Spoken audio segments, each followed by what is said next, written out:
હાય, હું છું આકાશ ઝાલા. તમે મને જી, હેલારો, અફરાતફરી, ગુજ્જુભાઈ ધ ગ્રેટ જેવી ઘણી બધી ફિલ્મોમાં અભિનય કરતા જોયો હશે અને તમને બહુ જ ખૂબ હસાયા છે, ક્યાંક રડાયા છે અને ક્યાંક બીવડાયા છે. તો આજે હું તમારી જોડે વાત કરવા આવ્યો છું આરાધ્ય ક્લાસીસની. આરાધ્ય ક્લાસીસ એક એવું પ્લેટફોર્મ છે જ્યાં એક જ પ્લેટફોર્મની નીચે બોર્ડ, ગુજકેટ, જેડબલઈ અને નીટ નામની એક્ઝામની તૈયારીઓ બહુ સુંદર રીતે કરવામાં આવે છે. અને આ ક્લાસીસ સાથે મારા બહુ જ અંગત મિત્ર અલ્કેશ બારોટ જોડાયેલા છે. તો એમને ખૂબ જ શુભકામનાઓ અને હું તમને બધાને બહુ જ વિનંતી કરું છું કે પ્લીઝ જોઈન આરાધ્ય ક્લાસીસ. પ્રણામ સ્ટુડન્ટ, હું S R Chauhan from Aaradhya classes. Chapter number 3ની અંદર નર પ્રજનન તંત્ર, માદા પ્રજનન તંત્ર, શુક્રકોષ જનન, અંડકોષ જનન અને ઋતુચક્ર, આટલા ટોપિક આપણે અત્યાર સુધી કમ્પ્લીટ કર્યા, જેમાં ગુજરાત બોર્ડનું પણ આવી ગયું અને નીટનું થોડું ઘણું બહારનું આવી ગયું. હવે આપણે સ્ટાર્ટ કરીએ. શુક્રકોષ જનન અને અંડકોષ જનન, એના ગેમેટોજીનેસિસ નામ આપ્યું હતું આપણે, એટલે જન્યુ જનન.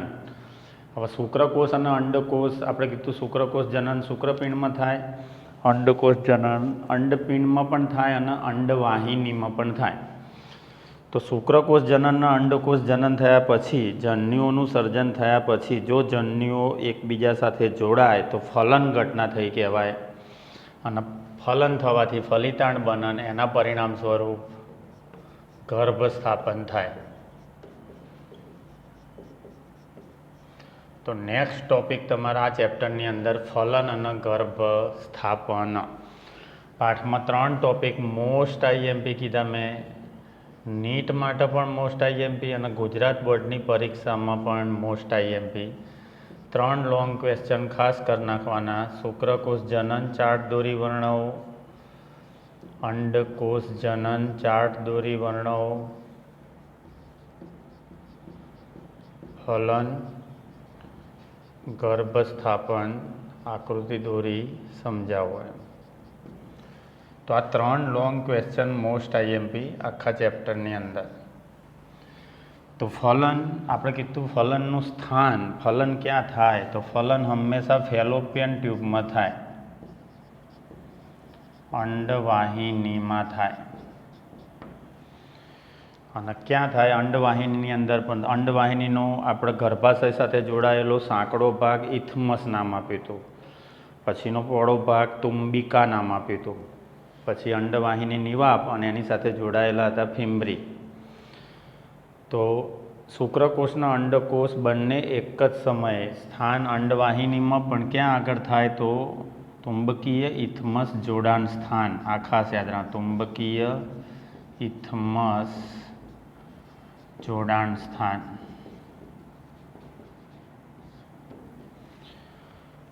હવે નર પોતાના શિશ્ન દ્વારા માદાના યોનિ માર્ગમાં વીર્ય ત્યાગ કરે. વીર્ય ત્યાગ કરે એટલે એની અંદર કરોડો શુક્રકોષો હોય.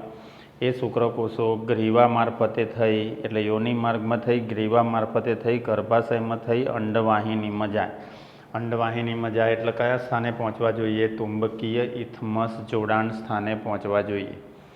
ત્યાં આગળ ફલન થાય. હવે રફ આપણે ફિગર ડ્રો કરીએ તો આ ગર્ભાશય, અંડવાહિનીનો આ સાંકડો ભાગ કીધો આપણે, અંડવાહિનીનો પહોળો ભાગ કીધો આપણે, અને આ અંડવાહિની નિવાપ અને એની સાથે જોડાયેલા હોય પક્ષમો અથવા તો ફિમ્બ્રી કહેવાય. તો આ જે સંગમ સ્થાન છે એ સંગમ સ્થાનને કહેવાય તુંબિકા ઇથમસ જોડાણ સ્થાન. સાંકડો ભાગ ઇથમસ લઈ લેવાનું, પહોળો ભાગ તુંબિકા લઈ લેવાનું, એટલે આ જે સ્થાન છે એ સ્થાન કહેવાય તુંબિકા ઇથમસ સંગમ સ્થાન. હવે નર પોતાના શિશ્ન દ્વારા માદાના યોનિ માર્ગમાં વીર્ય ત્યાગ કરે, કરોડો શુક્રકોષો હોય એમ ખ્યાલ આવ્યો. અંડકોષ જે અહીંયા આગળ જશે, અહીંયા આગળ આપણે કીધું અંડપિંડ, અંડપિંડ ઋતુચક્રમાં આવી ગયું, અંડપાત થાય 14મા દિવસે, અંડકોષ બહાર આવે. એ જે અંડકોષ બહાર આવ્યો એ અંડકોષ કયું નામ આપ્યું હતું આપણે યાદ હોય તો? દ્વિતીય પૂર્વ અંડકોષ. પ્રાથમિક પૂર્વ અંડકોષ હતો આપણે, આખું વિભાજન આવું છે એમ. પ્રાથમિક પૂર્વ અંડકોષ જનન યાદ કરો તમે તો પ્રાથમિક પૂર્વ અંડકોષ એક મોટા કદનો કોષ બને, એક નાના કદનો. મોટા કદનો કોષ બન્યો અને દ્વિતીય પૂર્વ અંડકોષ નામ આપ્યું હતું. આના પ્રથમ ધ્રુવકાય, આ રંગસૂત્રની સંખ્યાની દ્રષ્ટિએ 2n હોય, આ બંને nn. આટલી સ્થિતિ હોય એમ ટૂંકમાં, તો દ્વિતીય પૂર્વ અંડકોષ સાથે પ્રથમ ધ્રુવકાય આ અંડપાત થયો. હવે આ અંડકોષ વહન પામી અને ક્યાં આવે? તુંબિકા ઇથમસ જોડાણ સ્થાને પહોંચે એમ, એની સાથે જોડાયેલું હોય પ્રથમ ધ્રુવકાય. તો આની પ્લોઇડી એન એટલે 23 રંગસૂત્ર હશે. આ દ્વિતીય પૂર્વ અંડકોષ. દ્વિતીય પૂર્વ અંડકોષમાં સૌથી બહારની બાજુએ યાદ રાખવાનું તો એક પડ હોય, એ પડને કહેવાય ઝોના પેલ્યુસિડા. દ્વિતીય પૂર્વ અંડકોષ હોય એનું સૌથી બહારનું પડ જે હોય એને યાદ રાખવાનું ઝોના પેલ્યુસિડા કહેવાય.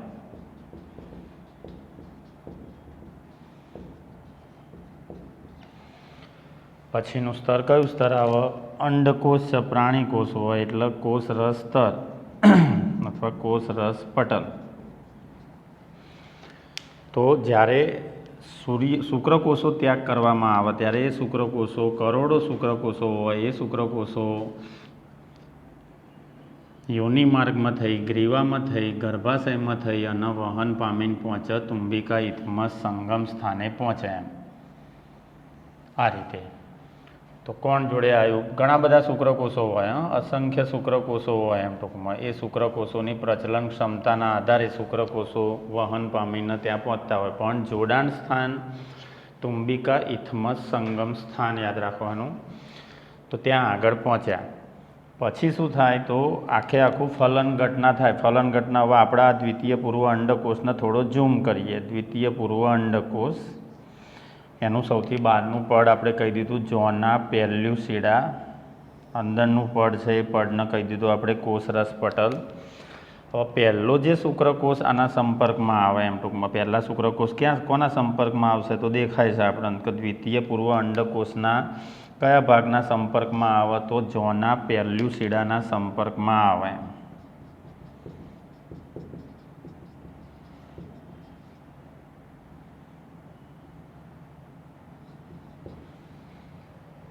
ઝોના પેલ્યુસિડા. ઝોના પેલ્યુસિડા પછી કીધું તું શુક્રકોષનો અગ્રભાગ ટોપી શીર્ષ ભાગ કહેવાય. શીર્ષમાં ટોપી આકારનો ભાગ એને એક્રોઝોમ નામ આપ્યું હતું. એક્રોઝોમ ગુજરાતી એનું થાય શુક્રાગ્ર. આ શુક્રાગ્ર ઉત્સેચક ઉત્પન્ન કરે, અહીંથી એન્ઝાઇમ તરત ઉત્પન્ન થાય એમ. એ એન્ઝાઇમનું નામ આપ્યું હતું, ચોપડીમાં નથી આપ્યું આપણે, હાયલ્યુરોનિડેઝ. આ ઉત્સેચક છે.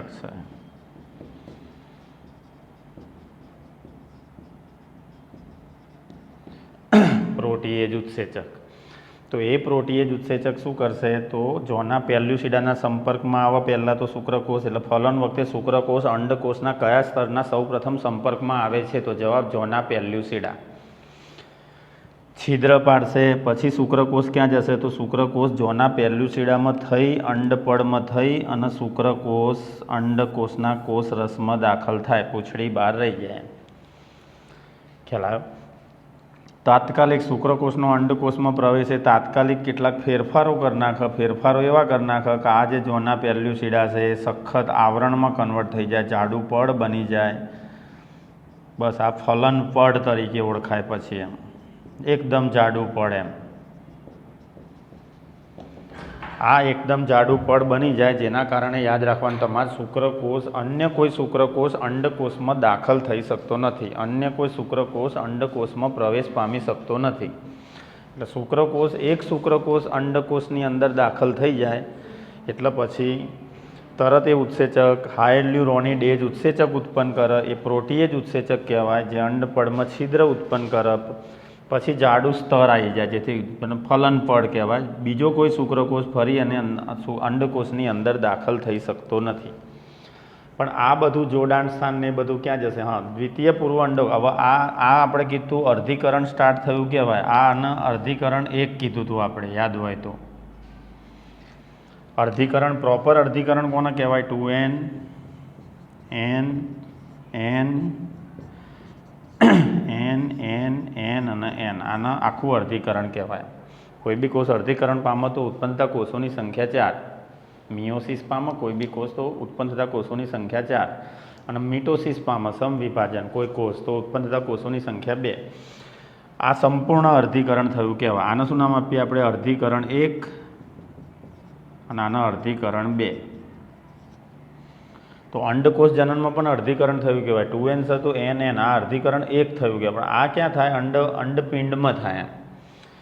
દ્વિતીય અર્ધીકરણ આવો, દ્વિતીય પરિપક્વનું વિભાજન અથવા અર્ધીકરણ 2 એ અંડવાહિનીમાં થાય. ક્યારે થાય? તો શુક્રકોષ જો અંડકોષમાં દાખલ થાય પછી જ દ્વિતીય પૂર્વ અંડકોષનું અર્ધીકરણ 2 થાય. જો શુક્રકોષ અંડકોષમાં દાખલ ના થાય તો અર્ધીકરણ 2 ના થાય. અંડકોષ જનન અહીંયા પૂરું થઈ જાય. સપોઝ શુક્રકોષ અંડકોષમાં દાખલ થયો તો અર્ધીકરણ 2 થશે. અર્ધીકરણ 2 થશે એટલે શું થશે? હવે આનું વિભાજન થશે. આનું વિભાજન થશે એટલે આની અંદરથી n અને એક નાના કદનું કોષ કેન્દ્ર બનશે. બસ આ જે બન્યું એ પરિપક્વ અંડકોષ કહેવાય. ને આ જે નાના કદનું બન્યું એના નામ આપી દેવામાં આવે દ્વિતીય ધ્રુવકાય. પ્રથમ ધ્રુવકાયનું પણ અર્ધીકરણ 2 થાય, n અને n. આ જે બન્યા એ પણ દ્વિતીય ધ્રુવકાય. પણ આ અર્ધીકરણ 2ની જે ઘટના થઈ એ ક્યારે થાય? જ્યારે શુક્રકોષ અંડકોષમાં દાખલ થાય ત્યારે જ થાય. અન્યથા અર્ધીકરણ 2ની પ્રક્રિયા જોવા મળતી નથી.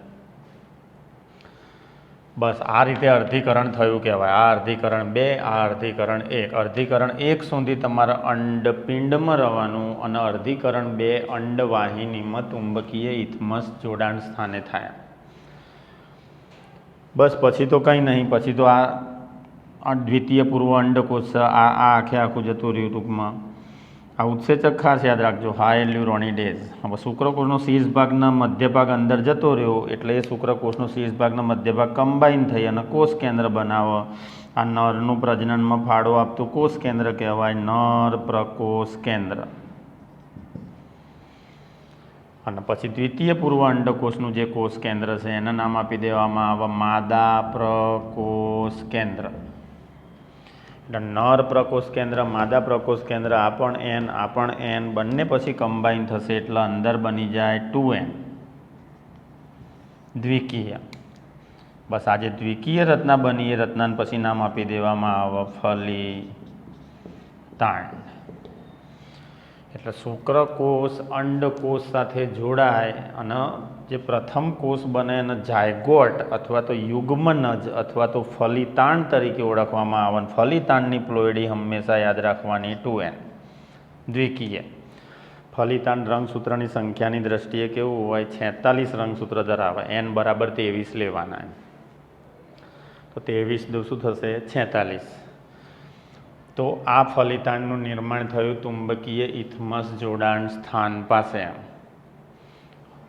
હવે આપણને લિંગ નિશ્ચયન આપણે માનવમાં લિંગ નિશ્ચયન ભણ્યા હતા.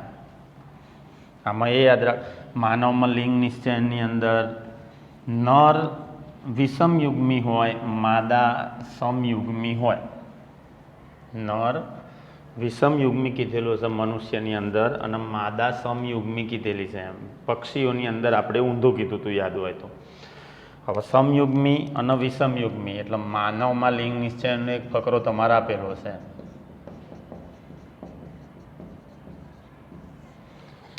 નરમાં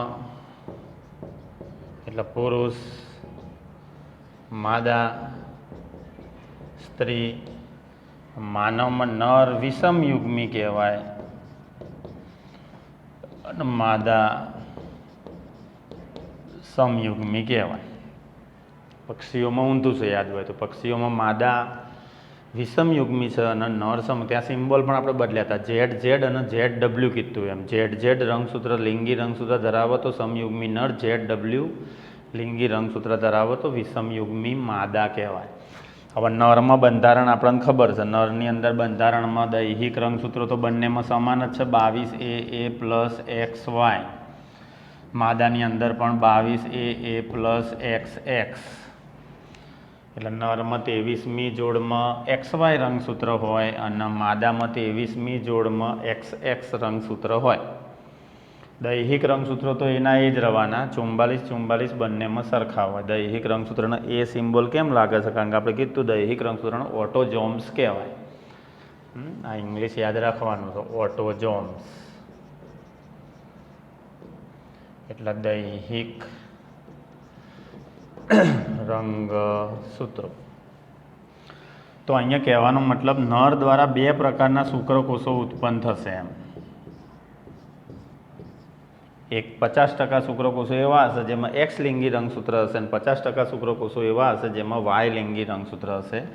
અને માદા દ્વારા 100% અંડકોષો કેવા ઉત્પન્ન થાય? આ અંડકોષો છે, આ શુક્રકોષો છે. તો નર દ્વારા ઉત્પન્ન થતા શુક્રકોષો બે પ્રકારના હોય. 50% શુક્રકોષો એવા હશે જેમાં એક્સ લિંગી રંગસૂત્ર હશે અને 50% શુક્રકોષો એવા હશે જેમાં વાય લિંગી રંગસૂત્ર હશે. માદામાં અંડકોષો 100% કેવા ઉત્પન્ન થશે? એક્સ લિંગી રંગસૂત્ર ધરાવતા એમ. તો લિંગ નિશ્ચયનો આધાર આ ફલન થાય, ફલન થઈ ગયું, ફલિતાંડ બન્યું, તો આ તબક્કે જાતિ નક્કી થઈ જાય કે બાબો થશે કે બેબી થશે. તો એનો આધાર કોની ઉપર હોય? અંડકોષ ઉપર ના હોય. એનો આધાર કોની ઉપર હોય? શુક્રકોષ ઉપર હોય. કારણ કે શુક્રકોષો બે પ્રકારના છે એમ. અંડકોષ તો એક જ છે એમ, એક્સ. જો એક્સ પ્રકારનો લિંગી રંગસૂત્ર ધરાવતો શુક્રકોષ એક્સ પ્રકારના લિંગી રંગસૂત્ર ધરાવતા અંડકોષ સાથે ફલિત થાય તો ફલિતાણમાં લિંગી રંગસૂત્રીય બંધારણ શું બનશે? X x. એનો મતલબ બેબી.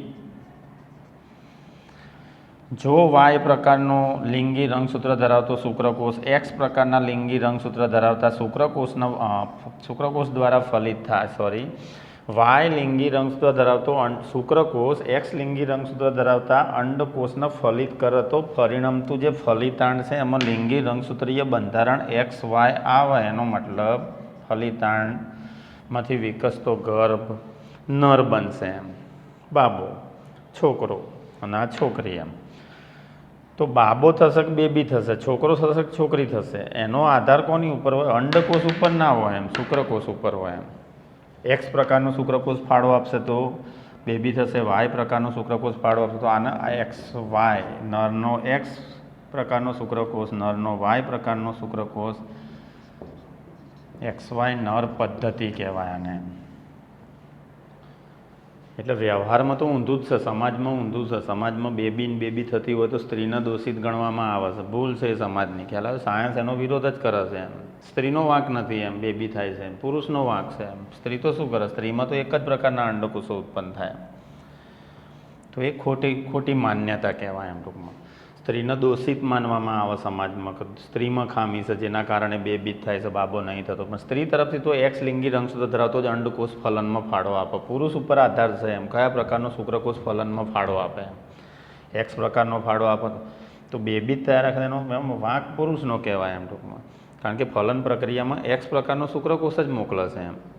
સ્ત્રી તરફથી તો એક્સ પ્રકારનો અંડકોષ જ એની અંદર ઉત્પન્ન થાય છે એમ. 100% અંડકોષો સમાન પ્રકારના ઉત્પન્ન થાય. આમાં 50% એક્સ અને 50% વાય ધરાવતા ઉત્પન્ન થાય.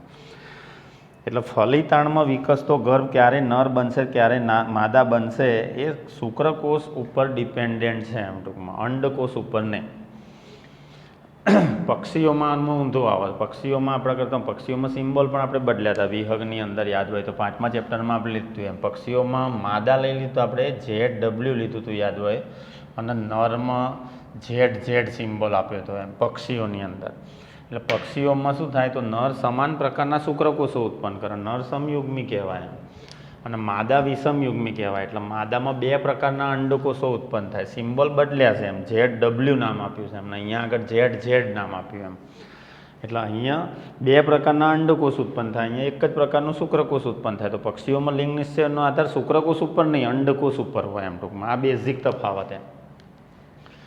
તો માનવમાં લિંગ નિશ્ચયનો એક ફકરો પણ આ ફલન અને ગર્ભસ્થાપનમાં તમારે આપેલો છે એમ.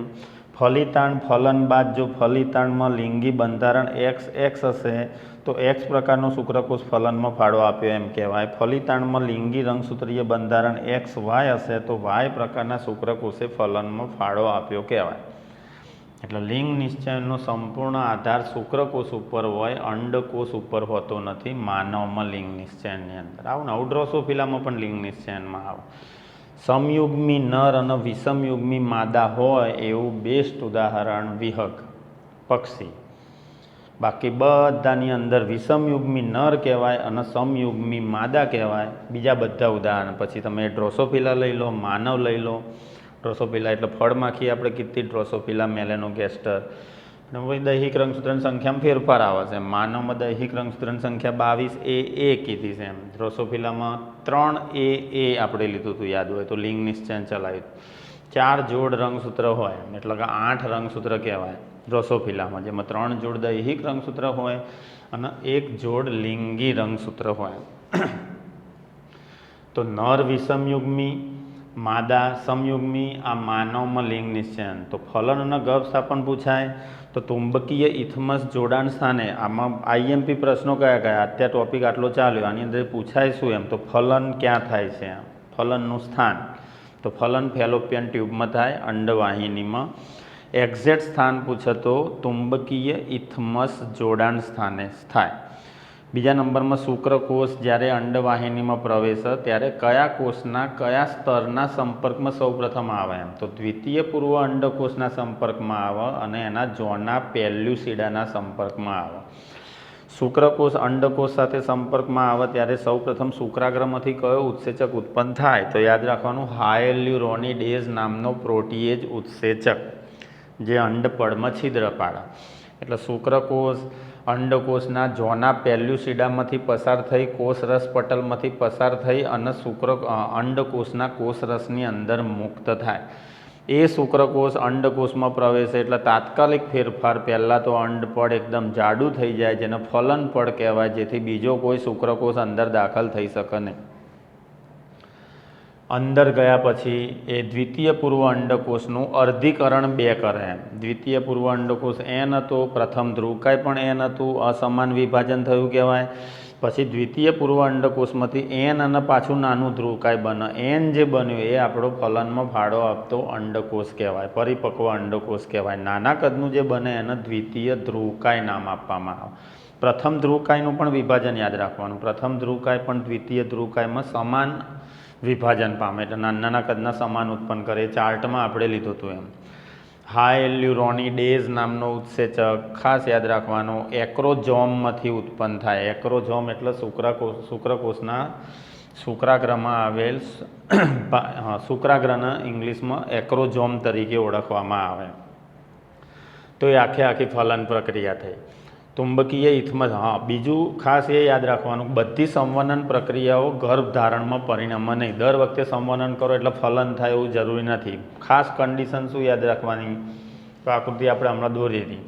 શુક્રકોષ યોનિ માર્ગમાં મુક્ત થાય, ગ્રીવામાં થઈ, ગર્ભાશયમાં થઈ, અંડવાહિનીના ઇથમસમાં થઈને ચુંબકીય ઇથમસ જોડાણ સ્થાને પહોંચે. બરાબર એ જ સમયે ત્યાં આગળ અંડકોષ પહોંચવો જોઈએ.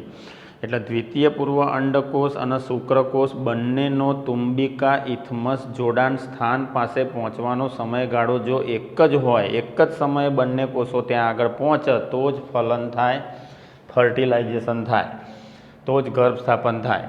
એટલે બધી સંવનન પ્રક્રિયાઓ ગર્ભધારણમાં પરિણમતી નથી. એનું કારણ એ જ કે શુક્રકોષના અંડકોષ સુધી બંનેના જ એક સાથે પહોંચવાનો સમયગાળો એક સાથે હોતો નથી. એમ અલગ અલગ સમયે એવું બને, શુક્રકોષ પહોંચી જાય, અંડકોષ અવાઇલેબલ ના હોય, અથવા અંડકોષ પહેલો પહોંચી જાય ચુંબકીય ઇથમસ જોડાણ સ્થાને, શુક્રકોષ ત્યાં આગળ અવાઇલેબલ ના હોય.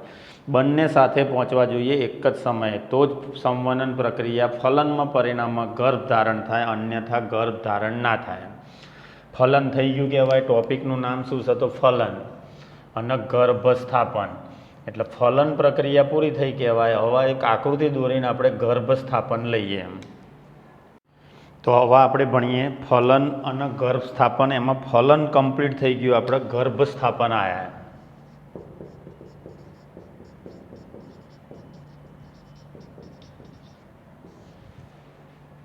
તો ફલન અને ગર્ભસ્થાપન. ફલન પ્રક્રિયા ક્યાં થઈ, તો ચુંબકીય ઇથમસ જોડાણ સ્થાને ફલન થવાના કારણે સૌપ્રથમ શેનું નિર્માણ થયું, તો સૌપ્રથમ ફલિતાંડ અથવા તો યુગ્મનદનું નિર્માણ થયું.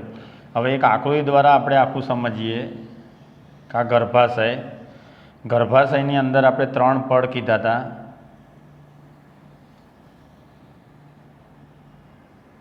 સૌથી બહારનું પડ હતું એપિમેટ્રિયમ,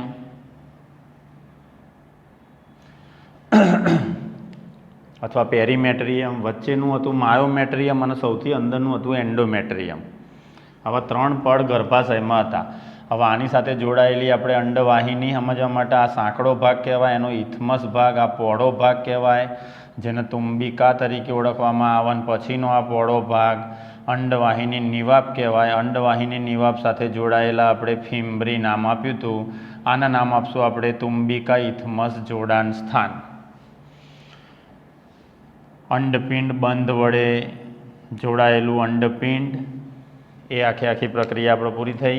ફલન થઈ ગયું એનો મતલબ આપણે દ્વિતીય પૂર્વ અંડકોષ છે એ શુક્રકોષ સાથે જોડાશે. એટલે દ્વિતીય પૂર્વ અંડકોષ હતો અહીંયા આગળ, એની સાથે પ્રથમ ધ્રુવકાય હતું, આ શુક્રકોષ.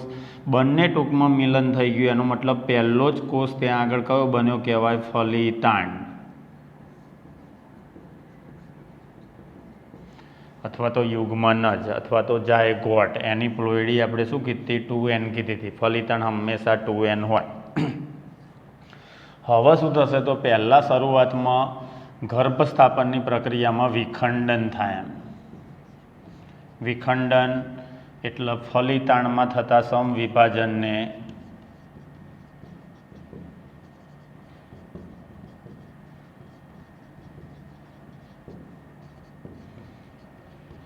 વિખંડન કહે છે.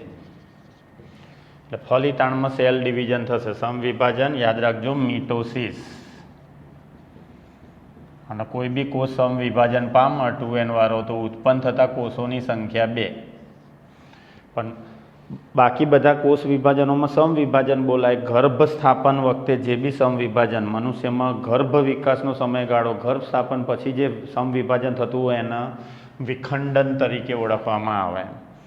એટલે વિખંડન થશે તો એક ફલિતાંડ આપણી જોડે એક જ કોષ અવાઇલેબલ છે એનું વિખંડન થશે. એટલે એક કોષમાંથી બનશે 2, પછી 2માંથી બનશે 4, 4માંથી બનશે 8, 8માંથી બનશે 16. આ રીતે સેલ ડિવિઝન ચાલુ રહે. તો એક ફલિતાંડ છે, એ ફલિતાંડનું વિખંડન થયું, 1માંથી 2 કોષ બન્યા, 2માંથી 4 કોષ બન્યા, 4માંથી 8 કોષ બન્યા, 8માંથી 16 કોષ બન્યા. તો આ જે 8 કોષીય અવસ્થા અને 16 કોષીય અવસ્થા છે, અહીંયા જે બી નવા કોષો ઉત્પન્ન થાય છે વિખંડનના કારણે, એ બધા કોષોને શું નામ આપવામાં આવે? ગર્ભકોષ્ઠીખંડ. આ પર્ટિક્યુલર ગર્ભ વિકાસ, ગર્ભ સ્થાપન સમયે જે થતી પ્રક્રિયાઓને એના ચોક્કસ નામ આપેલા છે. સમવિભાજન જે થાય એને વિખંડન કહેવાય. ઉત્પન્ન થતા જે બી નવા કોષો છે એના ગર્ભકોષ્ઠીખંડ તરીકે ઓળખવામાં આવે. એમાં 8 થી 16 કોષી જે ગર્ભ છે એ ગર્ભના મોરુલા ગર્ભ કહે છે. મોરુલા ગર્ભ. 8 થી 16 કોષી અવસ્થા હોય એના મોરુલા ગર્ભ તરીકે ઓળખવામાં આવે. તો મોરુલા ગર્ભ મેક્સિમમ અહીંયા કેટલા કોષો બન્યા? 1 2 3 4 5 6 7 8 9, ટૂંકમાં 16 કોષોનું આખી રચના બને. 16 કોષી ગર્ભ. અને આ 8 કોષ એટલે આ દ્વિકોષી ગર્ભ, આ 4 કોષી, આ જે બી કોષો છે ને યાદ રાખજો, આ બધા કોષોનું શું નામ આપવામાં આવે? તો ગર્ભકોષ્ઠીખંડ તરીકે ઓળખવામાં આવે. અને 8 થી 16 કોષી ગર્ભ પ્રાપ્ત થાય એને મોરુલા ગર્ભ તરીકે ઓળખવામાં આવે. હવે આ જે મોરુલા ગર્ભ છે એ મોરુલા ગર્ભ ગર્ભકોષ્ઠ કોથળીમાં રૂપાંતરિત થાય. મોરુલા ગર્ભ વિખંડન ચાલુ હોય એ યાદ રાખવાનું, સેલ ડિવિઝન ચાલુ હોય, પણ એ મોરુલા ગર્ભ ત્યારબાદ ગર્ભકોષ્ઠ કોથળીમાં પરિવર્તિત થાય. આ રીતની રચના બને, એક કોથળી બની કહેવાય. આ ગર્ભકોષ્ઠ કોથળી એટલે મોરુલા ગર્ભ કન્વર્ટ્સ ટુ ગર્ભકોષ્ઠ કોથળી. શું નામ આપશું આને? મોરુલા ગર્ભ છે એ શેમાં કન્વર્ટ થાય? તો ગર્ભકોષ્ઠ કોથળીમાં. અને એ ગર્ભકોષ્ઠ કોથળી જે બની એ ગર્ભકોષ્ઠ કોથળીની અંદર બહારની તરફ કોષોનું એક સ્તર હોય, અંદર કોષોનો સમૂહ હોય, બંચ હોય. બસ આ રીતે આ કોથળીની રચના હોય. તો બહારની તરફ જે કોષોનું એક સ્તર જોવા મળે એમ ટૂંકમાં, આના પોષક કોષોનું સ્તર કહેવાય. એમ પોષક કોષોનું સ્તર અથવા પોષક સ્તર એક સ્તરીય હોય. અને અંદર જે કોષોનો બંચ હોય, સમૂહ હોય, એનો અંતઃકોષ સમૂહ કહેવાય. બસ એ અંતઃકોષ સમૂહ જ આગળ જઈને ગર્ભમાં વિભેદિત થશે. એમ તો પહેલાં ફલિતાંડ. ફલિતાંડમાં વિખંડન થયું, 1માંથી 2, 2માંથી 4, 4માંથી 8, 8માંથી 16, 8થી 16 કોષી ગર્ભ બને, એ ગર્ભનો મોરુલા ગર્ભ કહેવાય. વિખંડન પ્રક્રિયા એ સમવિભાજનની પ્રક્રિયા કહેવાય. અને ઉત્પન્ન થતા દરેક કોષને ગર્ભકોષ્ઠી ખંડ તરીકે ઓળખવામાં આવે. મોરુલા ગર્ભ ત્યારબાદ શેમાં ફેરવાય? તો ગર્ભકોષ્ઠ કોથળીની રચનામાં ફેરવાય. ગર્ભકોષ્ઠ કોથળીની રચનામાં સૌથી બહારની બાજુએ કોષોનું એક સ્તર હોય, અંદરની તરફ કોષોનો બંચ હોય, સમૂહ હોય. બહારની તરફ જે એક સ્તરીય સ્તર છે કોષોનું, એના પોષક કોષોનું સ્તર અથવા પોષક સ્તર કહેવાય. અને અંદર જે કોષોનો બંચ છે એના અંતઃકોષ સમૂહ કહેવાય. આ શું બન્યું? આ બંને શું નામ આપી દીધું આપણે? મોરુલા ગર્ભ. અને આ જે કોથળી બની એ કોથળીને ગર્ભ કોષ્ઠ કોથળી. હવે ગર્ભાશયનું જે આ અંદરનું સ્તર છે, અંદરના સ્તરને શું નામ આપવામાં આવે? તો આપણે નામ આપ્યું હતું એને એન્ડોમેટ્રિયમ.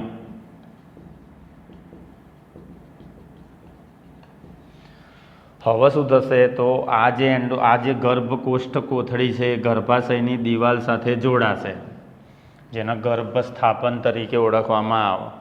કોણ? ગર્ભાશયના અંતઃસ્તરમાં, ગર્ભાશયનું અંતઃસ્તર એટલે એન્ડોમેટ્રિયમ. તો આ ગર્ભકોષ્ઠ કોથળી છે, એમાં જે અંતઃકોષ સમૂહ હતો, અંદરનો કોષોનો બંચ, એ ગર્ભાશયના અંતઃસ્તરમાં સ્થાપિત થઈ જાય. અને પછી આ ગર્ભ પોષક સ્તર અથવા પોષક કોષોનું સ્તર. પછી શું થાય? તો આ જે અંતઃસ્તર છે એ અંતઃસ્તર વિકાસ પામે.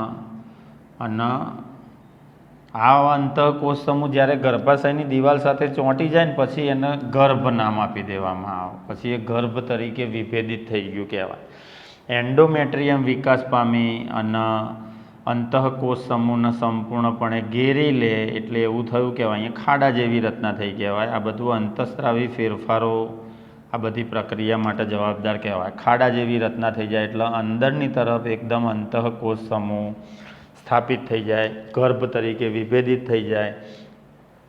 આ જે ખાડો થાય છે, અંદરની તરફ આખા અંતઃકોષ સમૂહને અંતઃ સ્થાપિત કરી દેવામાં આવે છે. યાદ રાખજો, આ પ્રક્રિયામાં પ્રોજેસ્ટેરોન અગત્યનો ફાળો આપે.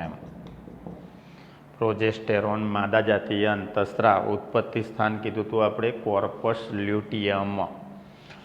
એટલે ગર્ભ સ્થાપનની પ્રક્રિયા આખી સરળ બનાવતો અંતઃસ્ત્રાવ પ્રોજેસ્ટેરોન તરીકે ઓળખવામાં આવે. માદાના અંડપિંડના કોર્પસ લ્યુટિયમ દ્વારા.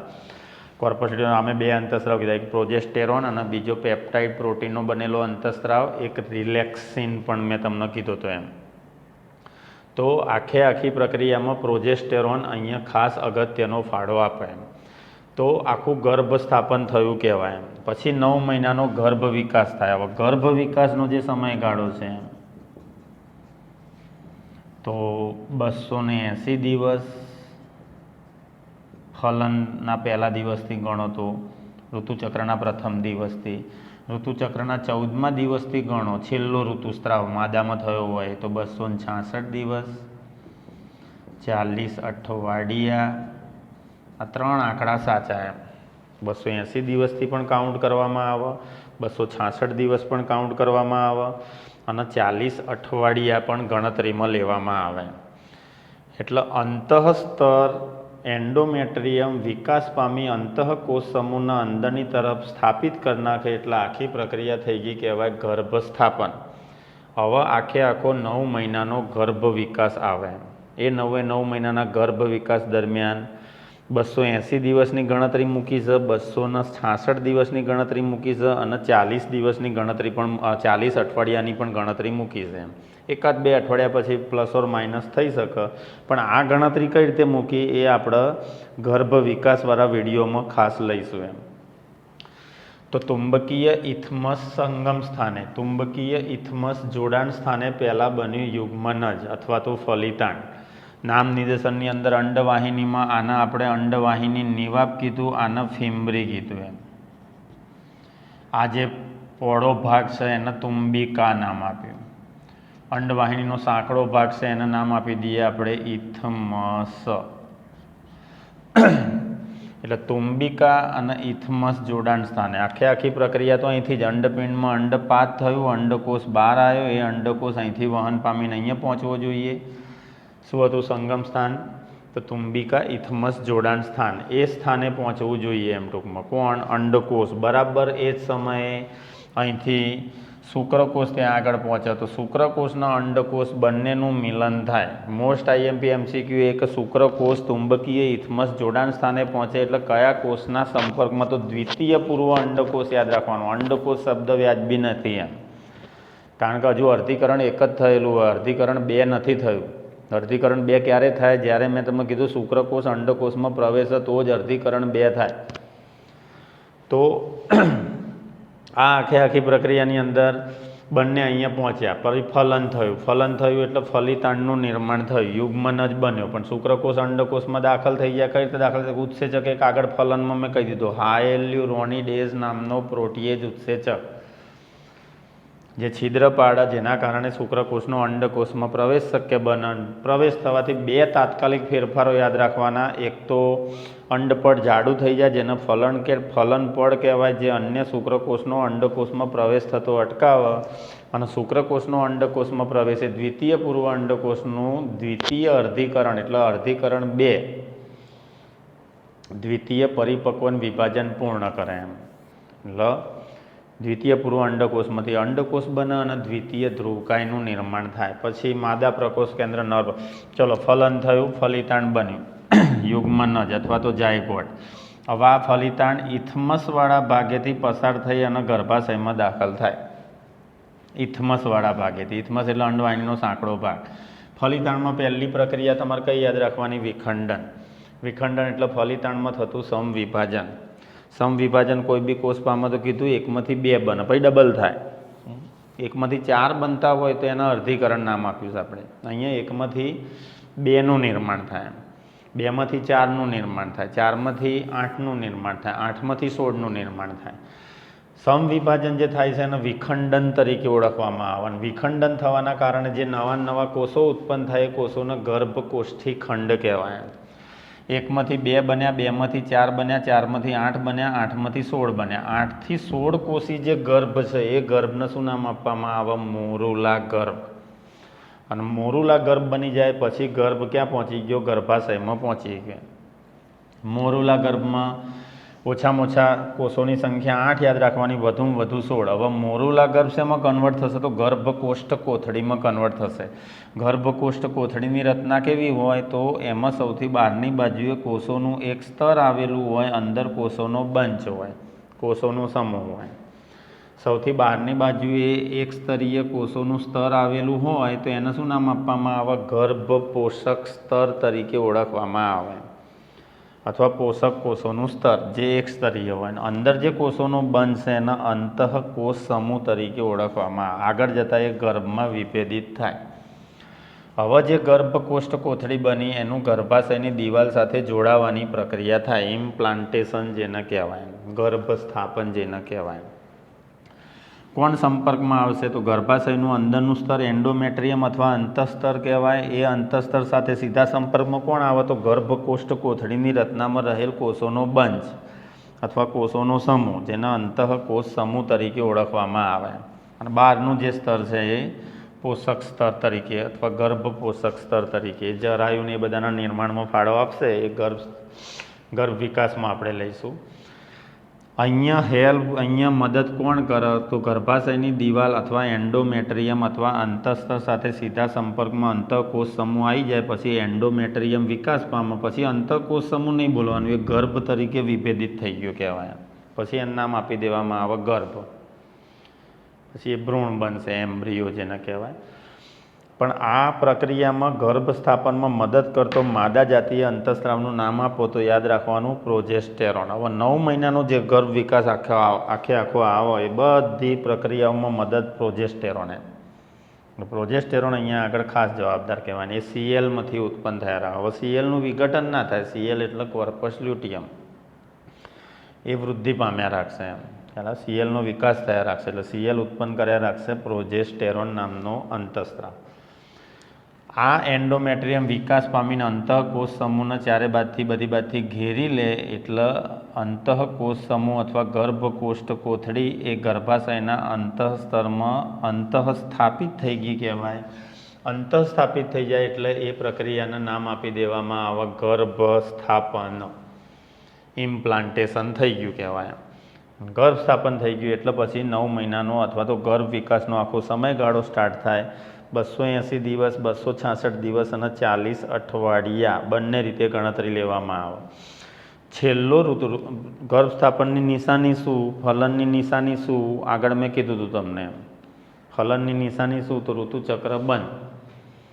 ત્યારે મેન્સ્ટ્રુએશન સાયકલ બંધ થાય, ઋતુચક્ર રજો દર્શન બંધ થઈ જાય એ ફલનની નિશાની થઈ કહેવાય. એટલે છેલ્લું ઋતુસ્રાવ ઋતુચક્ર થયું હોય એના પ્રથમ દિવસથી ગણો ને તમે તો 280 દિવસની ગણતરી મૂકવામાં આવે. છેલ્લા ઋતુસ્રાવમાં અંડપાતથી ગણતરી કરો. અંડપાત 14મા દિવસે થાય એટલે 14 દિવસ આમાં માઇનસ થાય. જો અંડપાતથી ગણતરી કરવામાં આવે એમ તો ઋતુચક્રના 14 દિવસ નીકળી જાય. છેલ્લા ઋતુચક્રના 14 દિવસ નીકળી જાય 280 દિવસમાંથી, તો 266 દિવસ આવે અથવા તો 40 અઠવાડિયા. પછી થોડો ઘણો ફેરફાર હોય એમ. અમુક બાળકો 1-2 અઠવાડિયા વહેલા મોડા જન્મી શકે, પણ આઈડિયલ સમય આટલો છે એમ ટૂંકમાં ગર્ભ વિકાસનો એમ. તો ફલન પ્રક્રિયા અહીંયા આગળ સંપૂર્ણપણે પૂર્ણ કરી નાખી આપણે. અને ગર્ભ સ્થાપનની પ્રક્રિયા, આ પ્રક્રિયા આ એલક્યુ મેક્સિમમ અત્યાર સુધી પૂછાયેલો છે બોર્ડમાં સબ્જેક્ટિવ તરીકે. ફલન અને ગર્ભ સ્થાપન વર્ણવો, આકૃતિ દોરી એમ. સેકન્ડ નંબરમાં આઈએમપીમાં શુક્રકોષ જનન, થર્ડ નંબરમાં આઈએમપીમાં અંડકોષ જનન એમ. એટલે 3 ટોપિક આ પાઠમાં મેં મોસ્ટ આઈએમપી તમને કીધેલા છે એમ. ખ્યાલ આવ્યો? ફલન અને ગર્ભસ્થાપન, શુક્રકોષ જનન અને અંડકોષ જનનની આખી પ્રક્રિયા. તો વિખંડન શબ્દ યાદ રાખવાના, હાયલ્યુરોનિડેઝ યાદ રાખો, જોના પેલ્યુસિડા શબ્દ યાદ રાખો, ચુંબકીય ઇથમસ સંગમ સ્થાન યાદ રાખો. બધી સંવનન પ્રક્રિયા ફલનમાં પરિણમતી નથી, તો એનું કારણ પણ શું, તો એ પણ તમે યાદ રાખો, કારણ કે બંનેનો પહોંચવાનો સમયગાળો એક જ હોય. શુક્રાગ્રને એક્રોઝોમ તરીકે ઓળખવામાં આવે, એનો એક ઉત્સેચક યાદ રાખો, હાયલ્યુરોનિડેઝ. બીજો એક શબ્દ મોરુલા ગર્ભ અને ગર્ભકોષ્ઠ કોથળી એમ. મોરુલા ગર્ભમાં 8 થી 16 કોષી રચના હોય અને ગર્ભકોષ્ઠ કોથળી જે આપણે કીધી એને એ મોરુલા ગર્ભમાંથી નિર્માણ પામતી કોથળી જેવી રચના હોય. એ કોથળી જેવી રચનાની અંદર આકૃતિ દોરી વર્ણવના. આકૃતિની અંદર શું કહે છે, દાખલા તરીકે સબ્જેક્ટિવમાં પૂછાયો આ પ્રશ્ન, ફલન અને ગર્ભસ્થાપન વર્ણવો, એમાં શું ટુકડા કરી નાખે, આખી આકૃતિ ના આવે ને એમ કે મોરુલા ગર્ભ અને ગર્ભકોષ્ઠ કોથળીની આકૃતિ જરૂરી, આ રીતે પ્રશ્ન આવે છે. તો મોરુલા ગર્ભ તમે બનાવો તો 8 કોષી ગર્ભ અથવા તો 16 કોષી ગર્ભ દોરી દેવાનો. અને ગર્ભકોષ્ઠ કોથળીની આકૃતિ તમે બનાવો તો એમાં સૌથી બહારની બાજુએ એક સ્તરીય ગર્ભ પોષક સ્તર અથવા પોષક કોષોનું સ્તર અને અંદર કોષોનો બંચ બનાવી દેવાનો, જેને અંતઃકોષ સમૂહ તરીકે ઓળખવામાં આવે. આગળ જતાં એ ગર્ભમાં વિભેદિત થતી રચના બની જાય એમ ટૂંકમાં. તો આ આખું તમારે પૂરું થયું ફલન અને ગર્ભ સ્થાપન. હવે ગર્ભ વિકાસ, જરાયુ, ગર્ભનાળ, ઉપનાળ, આ બધા શબ્દો આવશે એમ ટૂંકમાં. ખ્યાલ આવ્યો? અને પહેલા મહિને શું થાય, બીજા મહિને શું થાય, ગર્ભમાં ફેરફારો, પરિવર્તન કયા જોવા મળે એમ ટૂંકમાં, કયા અંગોનો વિકાસ થાય. એક અંગ એવું છે ને, એ યાદ રાખજો, ફેફસા. ફેફસા હંમેશા લેટ જોવા મળતું અંગ કહેવાય એમ. ખ્યાલ આવ્યો? ફેફસા મનુષ્યના 9 મહિનાનો ગર્ભ વિકાસ આવે એમાં સૌથી વધુ લેટ આવતું અંગ ફેફસા એમ. ગર્ભમાં લંગ્સ, એટલે ગર્ભમાં ફેફસા સૌથી વધારે લેટ વિકાસ પામે એમ. બાકી બધા અંગોનો વિકાસ થઈ જાય એમ. ગર્ભ વિકાસના 8મા મહિને ફેફસાનો વિકાસ થાય. અને ફેફસાનો વિકાસ 8મા મહિને થાય પછી જીવનના આધાર મળ્યો કહેવાય એમ. ખ્યાલ આવ્યો? 7મા મહિને ડિલિવરી થાય અથવા ફેફસાનો વિકાસ ના થાય ને પહેલાં તો દમ અસ્થમાનો પ્રોબ્લેમ એ ગર્ભનો થઈ શકે એમ ટૂંકમાં, કારણ કે ફેફસાનો સંપૂર્ણ વિકાસ 8મા મહિને આવશે. એટલે તમારા અમુક વિકાસ નથી આપ્યા એમ ટૂંકમાં. અમુક મહિનામાં વિકાસ કયા અંગોનો થાય એ મિસિંગ છે એમ ટૂંકમાં. પણ એના આપણે લેક્ચરમાં લઈ લઈશું એમ. આપણે દરેક વખતે શું ફેરફાર થયા એમ આખા 9 મહિનાના ગર્ભ વિકાસ દરમિયાનમાં છેલ્લે શિશુ નિર્માણ પામે તો તો એ કયા સમયગાળા દરમિયાન એ શિશુમાં કયા કયા અંગોનો સારો વિકાસ થયો છે એમ ટૂંકમાં એ આપણે ડિટેલમાં લઈશું, કારણ કે આપણે અધૂરું એક ફકરામાં એ રૂએ પતાવી દીધું છે એમ ટૂંકમાં. તો અહીંયા ફલન અને ગર્ભસ્થાપન સંપૂર્ણપણે તમારે પૂર્ણ થઈ ગયું કહેવાય. હવે એક ટોપિક ગર્ભ વિકાસ બાકી રહ્યો અને પ્રસૂતિ અને દુગ્ધ સ્ત્રાવ બાકી રહ્યો. આટલું પૂરું થાય એટલે તમારે ચેપ્ટર નંબર 3 સંપૂર્ણપણે પૂર્ણ થઈ જશે એમ. બરાબર, આજે આટલું રાખીએ. ફલન અને ગર્ભસ્થાપન શું થઈ એમ. પ્રણામ.